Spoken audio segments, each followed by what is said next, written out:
Chapter 1. What is an ENTJ? It was a Tuesday afternoon, second semester coming to a sultry close. The sunshine, sounds and smells of summer had made studying for finals next to impossible. My math classroom smelled of eucalyptus from the teacher's chewing gum, and the blinds and windows were kept pitilessly closed. I wasn't entirely sure what happened or why I was so tired and confused. 4 years earlier, the school had bumped me up 2 classes in math. They said I would be fine, that I was doing so well I didn't need 6th and 7th grade pre-algebra. Yet here I was, 4 years later in this room filled with upperclassmen, and the sticky smell of eucalyptus, with a math final so tedious that I had actually fallen asleep on my exam. For all of the encouragement they gave me years earlier, it turns out I was just really good at basic math. Call it calculus or call it a case of teenage motivation, but pre-calc was kicking my butt. Were it not for the resounding snore I woke myself up with, I would have slept through the entire hour. Whatever my woes in calculus, I can bust arithmetic out faster than most. Undergoing a full analysis of my ENTJ Myers-Briggs type was really up my alley. What with the ratios and percentages and probabilities. When we talk about the Myers-Briggs test, this tool is used to measure your behavioral preferences on 4 complementary spectrums. These 4 spectrums are independent. Each spectrum has 2 poles, but we all have a little bit of the other side in certain circumstances. Your tendency toward one pole or the other is what MBTI identifies as your preference. And between 4 spectrums of 2 poles apiece, that makes 16 unique MBTI personality types, or 16 unique combinations of E, I, S, N, T, F, J, and P. Yeah, that's my kind of math. My fellow ENTJs, this book speaks directly to you. This guide starts by elaborating our personality's definition, what it is to be an ENTJ. From there, we can explore common traits that lead to our success or our demise. We'll talk about work and relationships, and how to get along with others. We'll even talk specifically about ENTJ women. Keep listening to find out why. Survey the forest before the trees. The ENTJ personality type is often called the commander or the executive. I like to think of us all as trailblazers. We're considered natural-born leaders, recognized for our decisiveness and confidence. Our quick discernment of information and willingness to talk about it sends the impression of authority.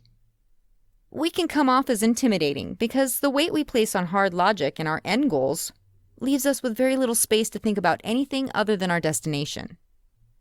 These qualities allow us to adeptly process information and apply it directly to plans of action. We're motivated by goals, and our happiness is generated by attaining those goals.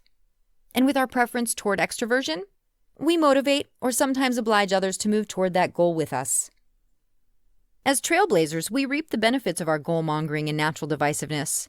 Our quickness to form opinions and be public about them can come off as ruthless or a little too confident. So we aren't without disadvantage. It takes a lot to impress us, too.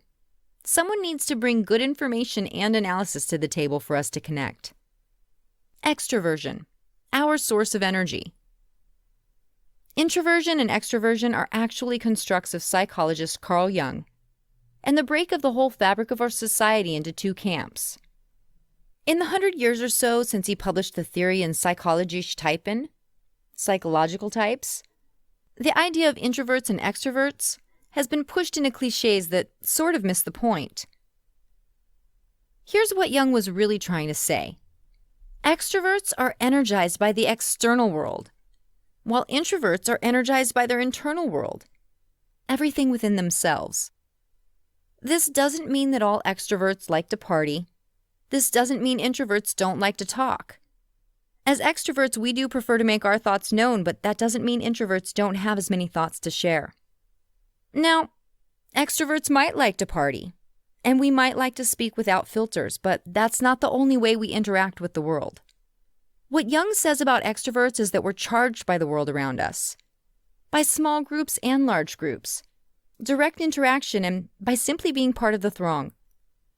Extroverts are those of us who are more aware of our effect on the world too, because we're actively engaging with it mentally and emotionally. As extroverts, particularly ENTJs, we like to share our ideas and whatever solutions we've dreamed up. But we like listening too. Extroversion isn't egoism. It's the preference to interact by receiving as well as sending. We're often encouraged by the ideas of others and sometimes feel they're even necessary to fully process something we're trying to figure out. This earnest attraction to two-way communication can be motivational for those around us. And it is one of the qualities that gives us a leg up on strong leadership. Extroverts and storytelling. Virtually anyone would tell their child, grandkid, niece, or nephew a story if asked. But there are some in this world who adore storytelling. They're the people who start with a catchphrase, or hook you in with an unassuming start to what you sense is about to turn into a raucous tale. They're the people who speak theatrically, wave their hands around, and know when to pause for dramatic effect.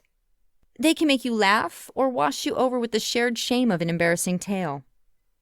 These are true storytellers, and virtually all storytellers are extroverts. Telling stories, tall and otherwise, is a natural way that extroverts look for good charge from social exchange. As an ENTJ, maybe you haven't found your storytelling niche. Maybe not enough people have told you how relatable your stories from high school are, or how hilarious your stories are from when you used to bartend. But all extroverts have storytelling in them. I hope you have stories that you think are worth being told, because this is a great way to scratch that itch of rewarding social interaction. And what if you don't feel like you have regaling stories to tell? Look at it this way. As an extrovert, it should be pretty easy to get out there and make some. Intuition. How we admit information. The N in the MTBI stands for intuition. Where extroversion talks about where we draw energy, this second preference talks about how we amass information. Every day, we're all showered with information from different sources. We might read something, hear something, or experience something. But there's also abstract information that's ready for the taking based on patterns or by thinking through scenarios. Sometimes it's only an impression that's available to us. But that's exactly what trailblazers love to pick apart. Intuition refers to matching up patterns and thinking through questions until the information makes itself apparent. We often come to our conclusions by whittling down possibilities, one hypothesis after another, confirming what a thing is by what it is not.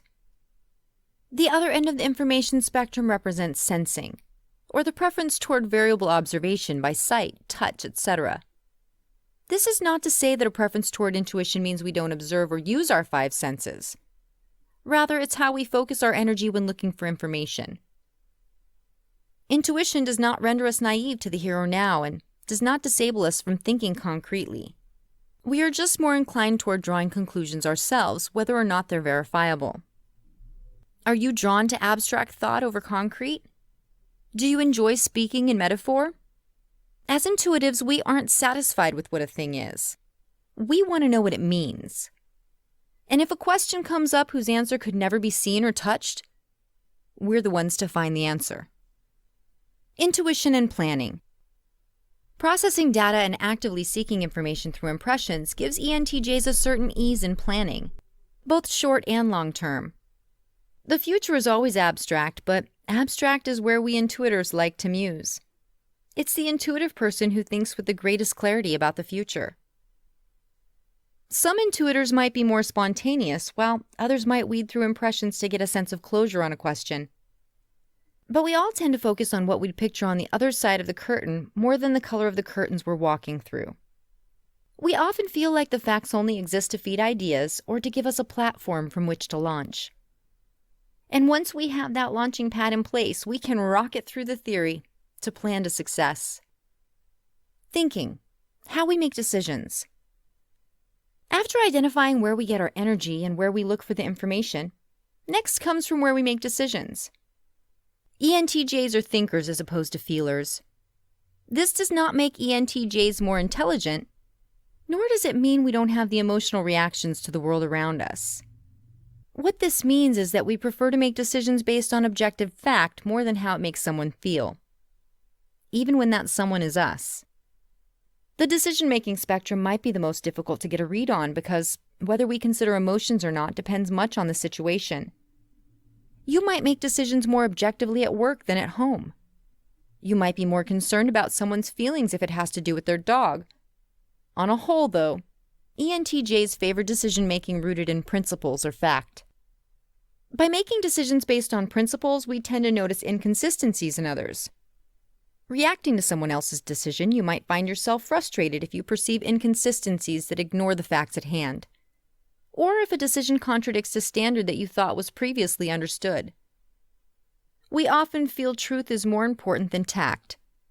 Even subjective opinions are broken down into data points to be weighed impersonally. One of the most resounding traits of trailblazers is our decisiveness. As thinking decision makers, decisions seem obvious to us once considering the facts or standards involved. Once you remove yourself and the other noise from the equation and distill all the information at hand, your course of action is almost always clear. But to outsiders, this can come off as cold, heartless, and even inhuman. What many don't realize is that we ENTJs have our moments of feeling too. Problem solving in ENTJ.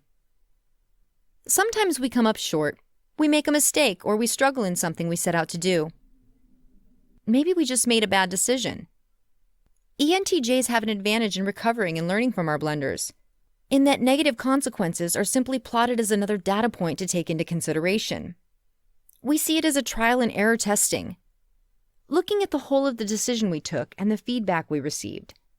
It's natural for us to simply step back, reroute, and set the next path to action. As thinkers, we can take almost every element of our environment and break it down into data. And with this data, sometimes enriched all the more for our failure, our problem solving is the natural exhale to our inhale of facts and insights. Impersonal analysis allows us to see the solution to a problem, without being overcome by the noise of shame or disappointment. Our problems become solutions, and our solutions motor us forward. Judging. How we form our external interactions. Judging is the final component of our ENTJ personality. But don't worry, this doesn't mean you're judgmental. The judging sensing spectrum is a scale that refers back to two core spectrums before it, namely how we utilize our information and decision-making preferences. We've visited and revisited this idea of spectrums. The MBTI identifies our preferences, but in no case are we any one of these qualities all the time. Even as extroverts, we'll sometimes introvert. And even our most introverted counterparts will have contact with the outside world and will have to interact with others. Our preference of when and where we're the most extroverted is what constructs the world's view of us, because it's how we put ourselves out there for others to see. The occasions when we extrovert most, that is, interact most with others and our environment, can either be when we collect information or when we make decisions. Branded with the J of judging, this means we're most engaged with the world when we make decisions.